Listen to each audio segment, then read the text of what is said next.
Ooh.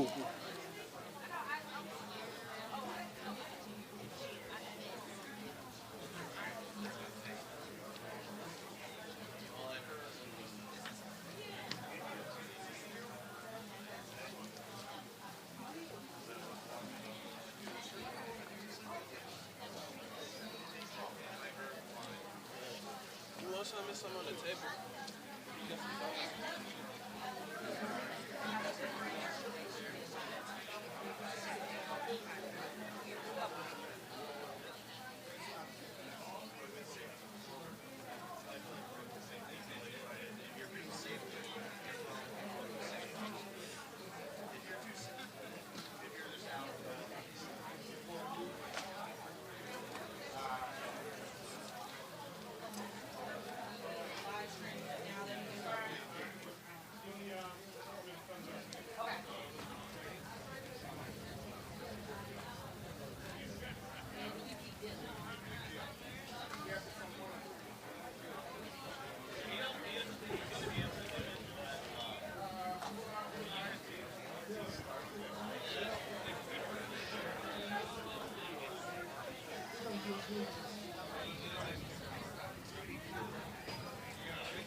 Good.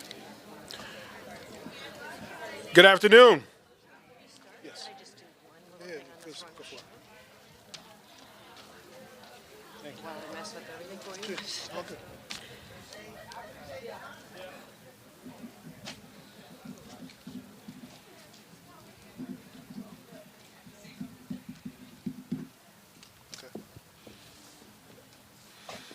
All right, how's everybody doing?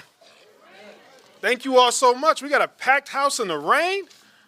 This must mean something important. All right, we appreciate y'all. So for those who don't know me, I'm Rod Hardamon. I am the CEO and founder of Urge.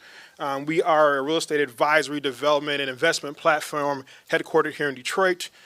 This is a very special day for us in so many ways. Not only this is our fourth project here in the city of Detroit. This project, once completed, will put us at $70 million invested in the city. You add that to what we've done with our fund, Ebiera, our total impact in the city of Detroit will be at $300 million as we go forward. And so, oh, thank you.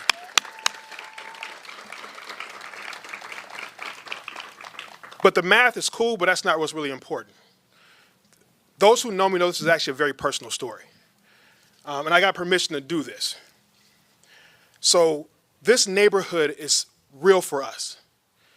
My family lost a family member in this neighborhood. We all know what happens when you lose a school. The abandon, the blight, starts to suck the life out of a neighborhood. And we have way too many to count in the city of Detroit and throughout the state of Michigan. And so we wanted to come up with a plan and show an example of how do you revitalize a school and thus start to revitalize a neighborhood. And as crazy as that dream sounded, how are we going to take 70,000 square feet of school space, turn into affordable housing units, build some new construction on a 3-acre campus? There was one person who didn't blink, our Mayor Mike Duggan.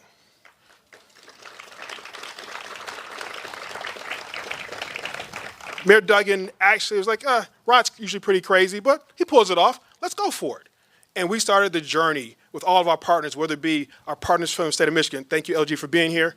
Our partners at MISTA, SENAIR, all of our architectural partners that have supported this journey. But this is a process. This is a example of what happens when you believe and what happens when you will not take no for an answer. What happens when you believe the communities of our neighborhoods are valuable. And every day in our development projects, we attempt to show and demonstrate the value of our Detroit's neighborhoods. We don't just build buildings. We don't just make monetary investments. We invest culture. All of our projects are infused with art. We will have outdoor sculpture gardens here. We will have art infused throughout the building. This will be a living art gallery. Why? Because everyone deserves to see their culture, to be seen and be honored in everything they do and every day they live. And that is a mission that we stand by. And so with that, we welcome you to the groundbreaking for the Higginbotham Art Residences. All right?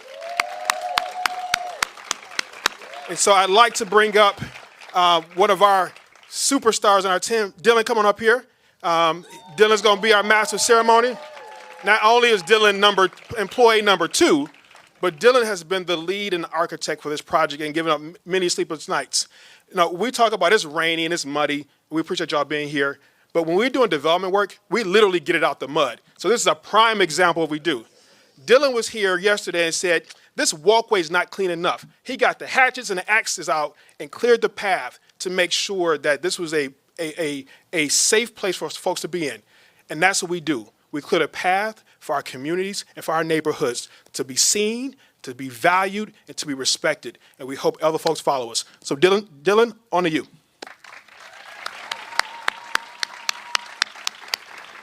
Thank you, Rod. And thank you, everyone, for coming out today. Welcome back to Higginbotham School. URGE is going to take this historic building and turn it into affordable housing for the community. It's no longer going to be a source of blight. It'll be a source of pride for this neighborhood. We're going to turn the school into 40 affordable housing units. We're going to build 2 brand new buildings on this 3-acre lot. We're going to recreate the Higginbotham campus, and as Rod mentioned, we're going to infuse it with art. This is a wonderful day, despite the weather. And thank you, Rod, for the shout out to my landscaping abilities. I am just so grateful to have everyone here today, and I can't wait to continue on this journey through construction, and we're going to make an amazing project for the residents here in this community. Next, I'd like to welcome up to the stage Mayor Mike Duggan, a champion in affordable housing and a great partner with the City of Detroit. The City of Detroit contributed an $8.4 million ARPA loan to this project. Without support from the city, this project doesn't happen. Mayor Mike Duggan.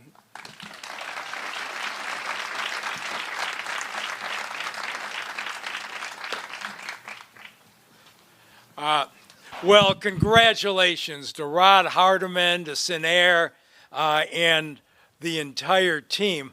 I just think back when I was campaigning in 2013, I walked this site with the neighbors. Who was living here 11, 12 years ago? Anybody here? Hey, remember what it was like here? The neighborhood had an awful lot of abandoned houses. It was deteriorating. The park had basically been closed. It hadn't been cut all summer. It was overgrown. The school had been closed, and the rec center, Johnson, was on the city's demolition list. This was an area that didn't feel like it had a future. But the folks who stayed, and you've got Teresa Moon and the Neighborhood Association, the folks who stayed never stopped believing in the area. We got the park cleaned up. We did some things in the neighborhood. We got a partnership with UAD, and the rec center got rebuilt and got saved, and we took it off the demolition list. And at the time there was discussion, Higginbotham can't be saved, got to be knocked down. And I said, oh no, we're going to seal Higginbotham up. And people said to me, what are you going to do with it? I said, I don't know. But the history of this school, and the people who are from this neighborhood know this, that during World War II, when the federal government insisted on the building of the Burwood Wall to separate African American homeowners from Caucasian homeowners so the Caucasian homeowners could get the federal loans. Just a shameful chapter in this city and this country's history.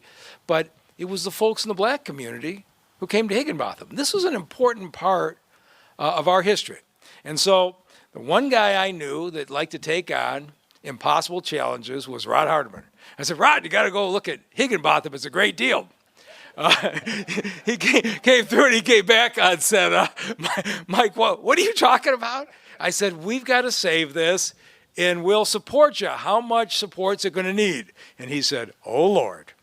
But we had great support from Governor Whitmer and Amy Hovey, our best friend, over at MISHTA, to figure out how we could build affordable housing. And you know what's happening in the city. People are moving back. Rents are going up. People are in danger of being priced out.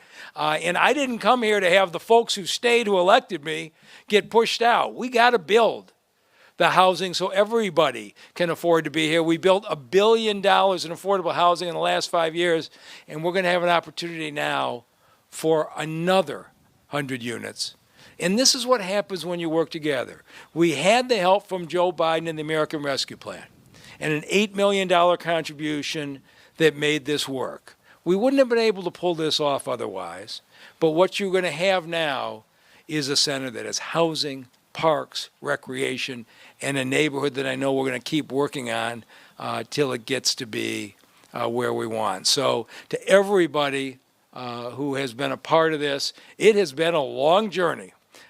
You've been looking at vacant buildings in this neighborhood for a long time, and it's about to change. So Rod, thank you. And with that, I want to introduce the brains of this operation from the city side, who figured out how to put all these different pieces together, the city's housing director, Julie Schneider.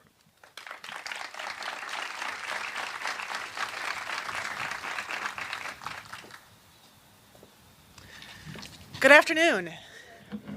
So I love every day where we get to celebrate the start of affordable housing. So despite the weather, I am thrilled, absolutely thrilled to be here and be with you today. So as the director of the Housing and Revitalization Department, we have a staff of about 270 people, and our job every day is to ensure that Detroiters, our neighborhoods, our housing, have access to safe, quality, affordable housing, and we do that every single day. And so it's always special when we get to be a part of these occasions and celebrate with our neighborhoods. So this school we are here at today is set to have 100 new mixed income apartment units, mixed income affordable apartment buildings. So a school that once was a place where Detroit children of all ages and all incomes were educated will now be a place where households of all incomes will live in affordable housing. The need for affordable housing is great in Detroit. It's also great around the country. And in order to continue to answer the call for more affordable housing, we must continue to invest in developments, developers, and Detroiters who are doing development in Detroit. And that's one of the reasons that today is special, not just because we're here, but special for me, because I've sat with or stood with Rod on a number of occasions this year where we were at developments where Rod and his work with the Ebiara Fund, which provides funding assistance for Black and brown developers. We've gone to be there and celebrate those developments, but we haven't been at one where Rod himself was being able to celebrate one of his developments and urges developments. And so we're 11 months into the year, and this project has been really one that you had to be a believer to make happen. And so especially makes me have a lot of pleasure in being here today to celebrate this with you. In my 10 years, nearly 10 years with HRD, there's only been a handful of adaptive reuses of schools. Every school may not have that future as housing. It may not be located in the right location. It may not be structurally sound. It may not be the right size. So they're difficult to do, and it takes a believer to do it. And so, Rod, you read my mind today, as that's what it takes. And so today I want to salute the believers and doers that have made today happen. Leading off with Rod Hardamon and Urge Development, who have kind of divided the odds on how quickly they've been able to get this project going from that conversation with the mayor just a couple of years, just probably like 18 months ago or so, maybe a little less. I want to salute the neighborhood and the residents who believed in this project and believed it could have a new future and a new life. And so today we're here to celebrate that with you. I want to thank the funders who have been with us and believed in this project. MISTA, the state of Michigan, really appreciate your support and being with us to get this done today. And I want to thank those in the city of Detroit that helped make this happen: Larry Katranard, James Smith, DeMarco Ansari, Michelle Lee, Mike Neal, John Trung, Stephanie Samosky, and Brian Coe. And of course, I want to thank, if we're talking about believers, is Councilmember Callaway? There you are. We're talking about believers and believers in District 2. There's few bigger than Councilmember Angela Whitfield Callaway. Councilmember Callaway made getting this project done a priority, and I'm happy to be able to introduce the biggest advocate for District 2, Councilmember Angela Callaway.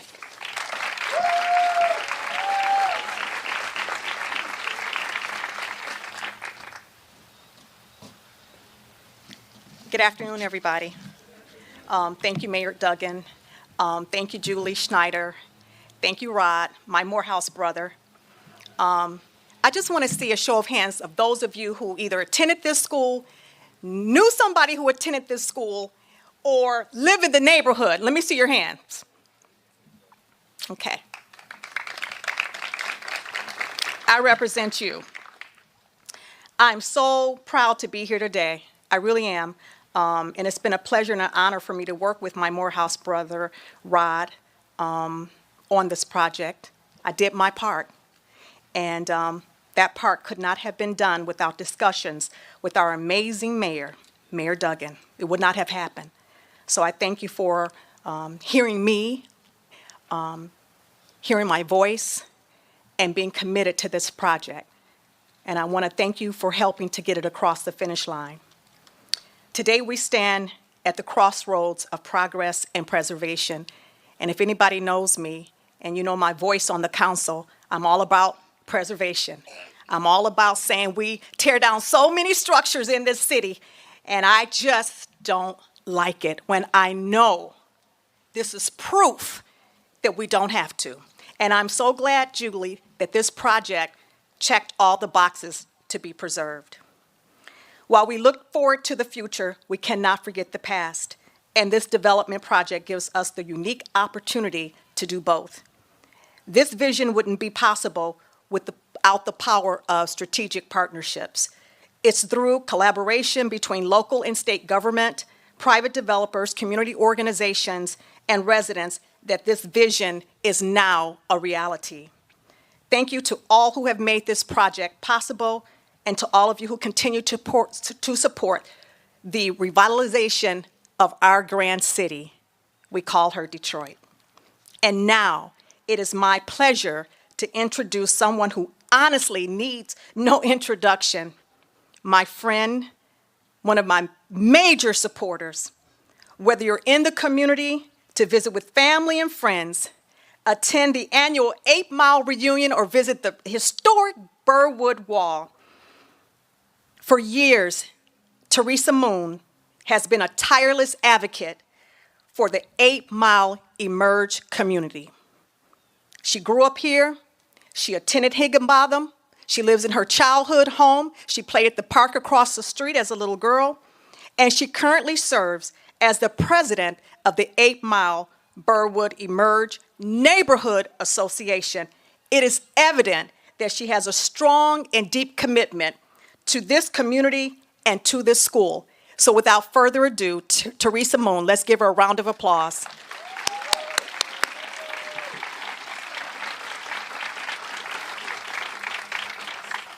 Love you. Wow, what an introduction. Yeah, I'm Teresa Moon. I've lived in this community for 66 years. Still live on Griggs Street. And I did attend Higginbotham Elementary School, first grade through the 8th grade. My first grade teachers were Mrs. Sales and Mrs. Lieberman. The 8th grade teachers were Mrs. Merlin and Miss Hoagland. But in between there, I had a teacher named Mrs. Wells who taught me music. I had a teacher named Mr. Sears who taught me science. I had a gym teacher named Mr. Johnson who showed us how to be active. I learned a lot here. This is where I developed into the person that I am today. One thing that I really want to get across is this neighborhood is very historical. We have the Burwell Wall, we have Johnson Center, Joe Louis Playfield, Higginbotham Elementary School, the Urban League, and so many churches around here that are historical landmarks. And the advocacy for that through our former council person, Roy McAllister, helped all of this to happen. The advocacy that Angela Calloway gives this community, the things that she's done for us, we could never thank her enough. And bringing it forward, Mr. Rod Hardamon, who came into our community, brought himself in honestly and talked to us honestly about what he was going to do with this school, and listened to us and felt our passion and our love and how we feel about this community, and took that into his development of Higginbotham Elementary School. My brother, I feel your vibe. I love you, man. I appreciate you coming here and doing this. I mean, no one wants to see their childhood crumble to the ground. Johnson Center was a center that saved lives in this community. This elementary school, Higginbotham, did the same thing.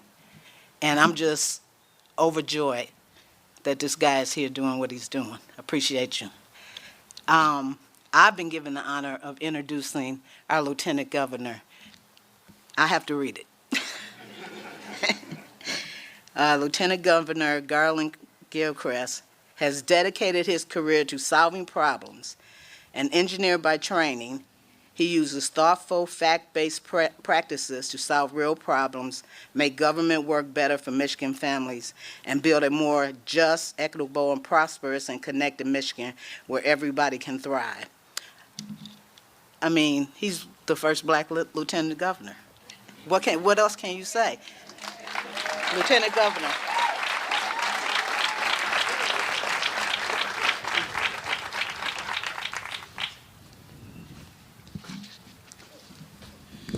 Can we give it up one more time for Teresa, please?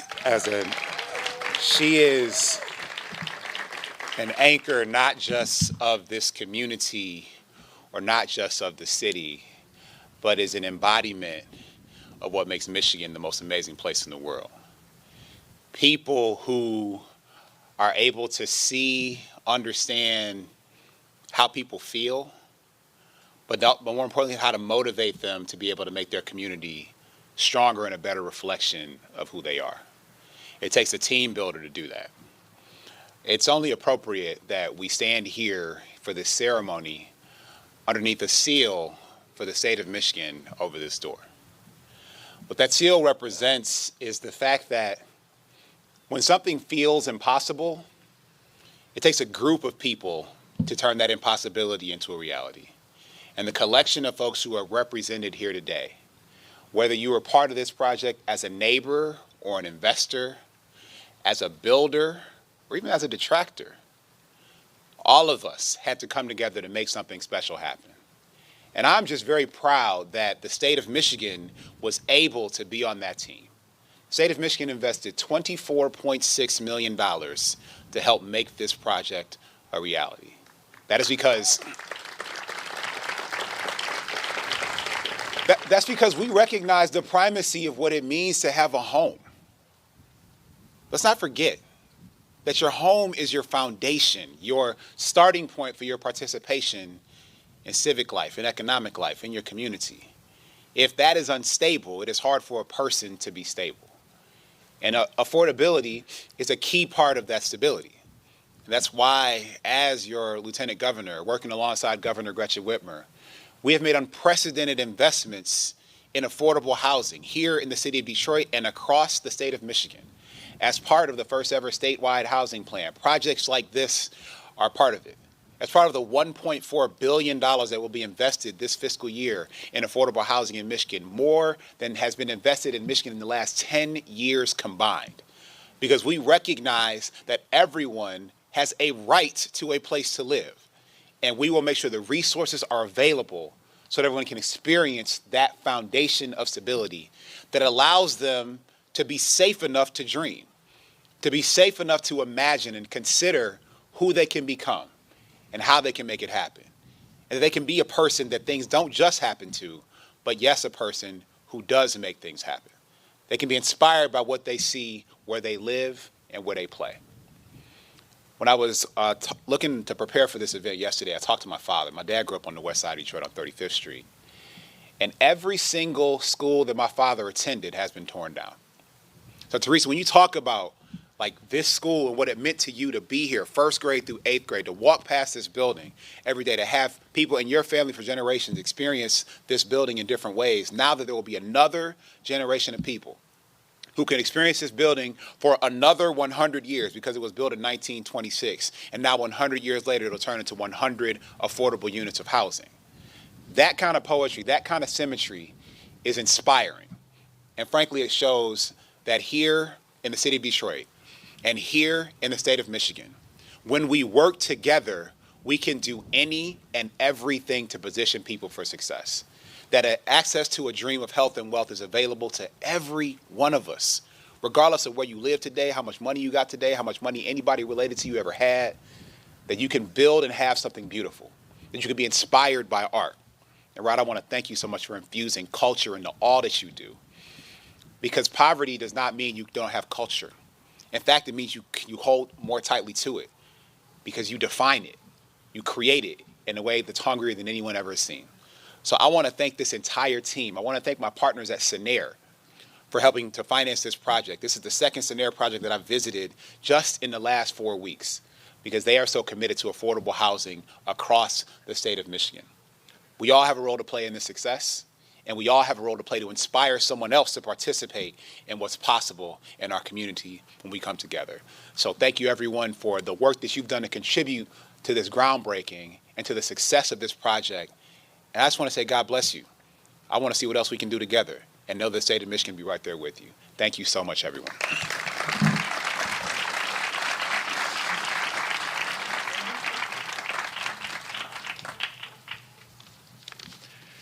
Thank you, Lieutenant Governor Gilchrist. As he just mentioned, the state of Michigan invested $24.6 million into this project. That was done through MISHTA, an organization full of very hard workers as a critical part of this development. Now our next speaker is Amy Hovey. Amy's been leading the Michigan State Housing Development Authority since 2013 as its Chief Executive Officer and Executive Director. She made history as the first woman to hold this role in the agency's history.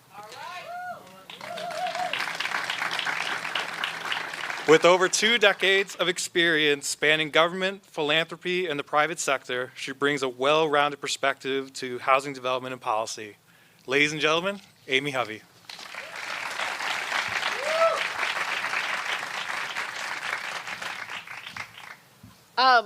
Gosh, it's hard to follow all these great speakers, especially the Lieutenant Governor. So I'm just going to say something that hasn't been said yet. Darn, that's a beautiful building, right? I pulled up and I looked at it and I immediately got excited. I love historic preservation and this is gorgeous. And we don't often build the buildings today like they were built 100 years ago. Thank you for saving this gorgeous building. Yeah. The second thing I noticed was the houses, right? This is in the middle of a neighborhood, as most of our schools were built. And so in addition to saving a gorgeous building, it's going to impact, removing this blight impacts everybody that lives in this neighborhood. Not just their sense of well-being and safety, but also, let's be honest, their property values. When you eliminate blight like this, everyone's property values go up. It builds wealth for the neighbors.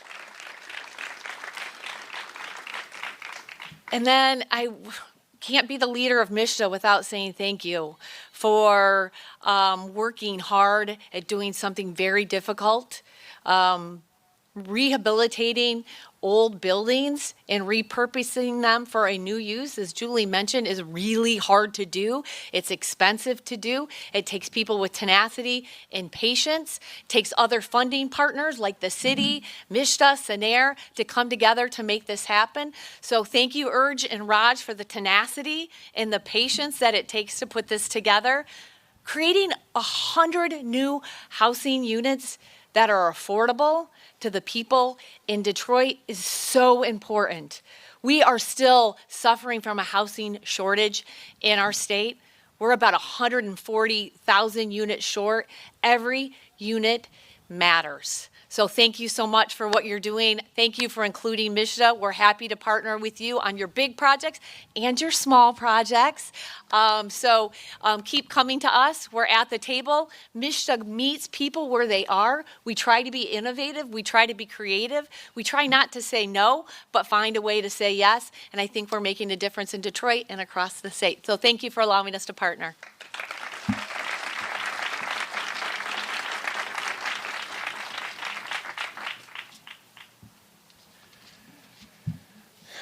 A great deal like Higginbotham is full of financial partners of all sorts that help us get to the finish line.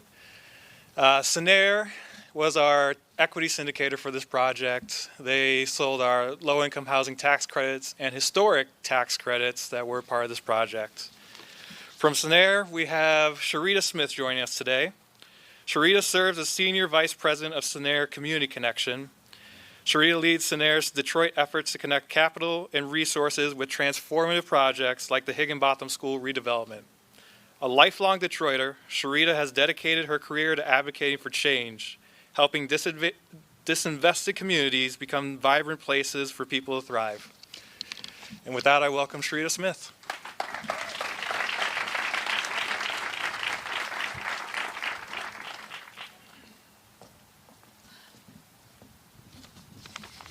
Good afternoon, and thank you, Dylan. I know it's cold and it's wet, so I will not be before you long. I just want to, on behalf of our CEO, Mark McDaniel, and our entire SENER team, let you know that we are so honored to be here to celebrate this catalytic investment in this beautiful neighborhood in the city of Detroit. At SENER, we believe in the power of people and places to transform lives. As a nonprofit community development financial institution, we are committed to fostering vibrant communities where everyone has the opportunity to thrive. Over our 31-year history, we have proudly invested more than $1 billion in Detroit, a city that is both significant to our history and a continued priority well into our future. Some of our very first affordable housing developments happened right here, and we remain committed to the people and neighborhoods of Detroit. Today's groundbreaking is a powerful example of what happens when state and local leaders, community members, and dedicated partners work together. And when Native sons and daughters like Rod make the commitment with community support to reparative development, reclaiming disinvested lands, restoring their beauty, reimagining their worth, and providing families a quality, affordable home that can serve as a foundation to their aspirations of economic mobility. The William Higginbotham School has a rich history, serving the city in many ways since its construction back in 1926. From educating generations of Detroiters to housing veterans after World War II, and acting as a community hub. This building is a symbol of resilience and opportunity. Today, we take the next step in honoring that legacy, transforming Higginbotham into 100 units of affordable housing, ensuring its impact continues into future generations. As a Detroiter, I am encouraged and inspired that I get to witness and participate and just how impactful it is when preserving our history intersects with addressing the needs of our neighbors. This project is a model for revitalizing neighborhoods while safeguarding the stories and significance of our shared history. To Rod and the URGE team and all the partners who did the hard work of getting us to today, we commend your vision, your dedication, and courage to believe and invest in the promise of Detroit neighborhoods. We celebrate with you today and look forward to coming back again for this finished work. Thank you and God bless you.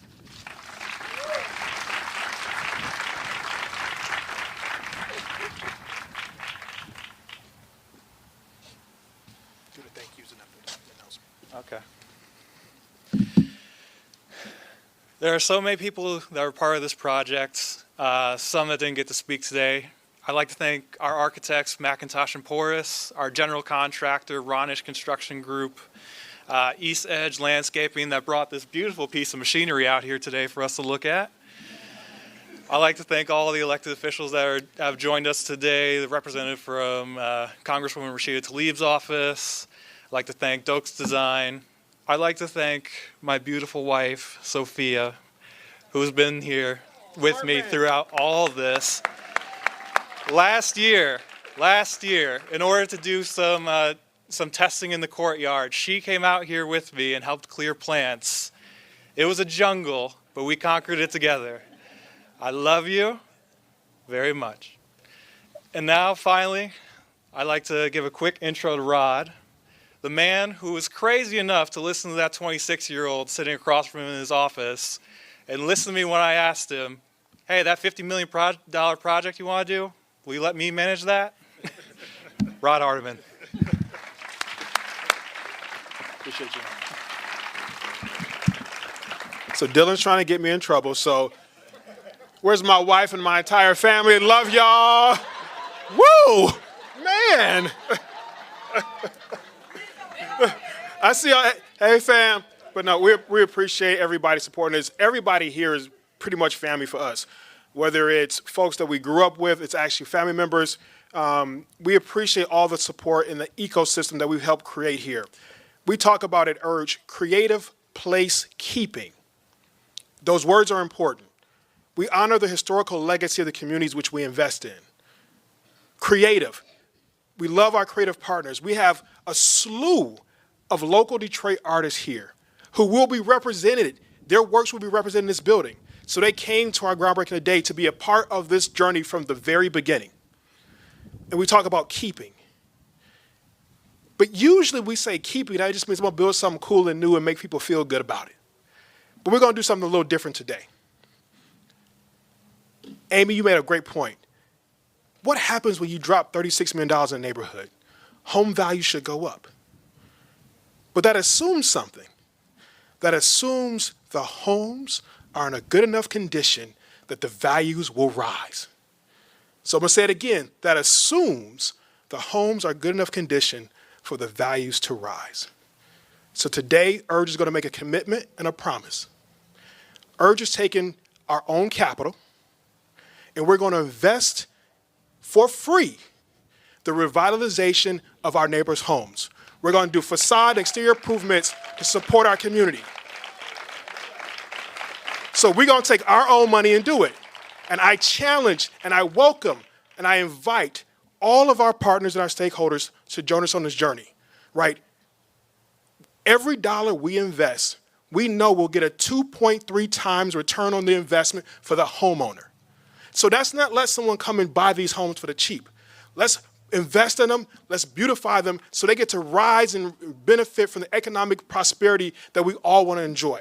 So URGE is committed to this. We will revitalize homes. We have partners at the table who are just moments away from signing up. So you all be on the lookout for an announcement in the spring when we bring a big old rollout for all of our partners who are going to be on this journey with us. So we thank you for all of our partners. We thank you for all our family, old and new, for joining on this crazy journey that's called URGE. And thank you so much. And let's come up for the, let's move some dirt.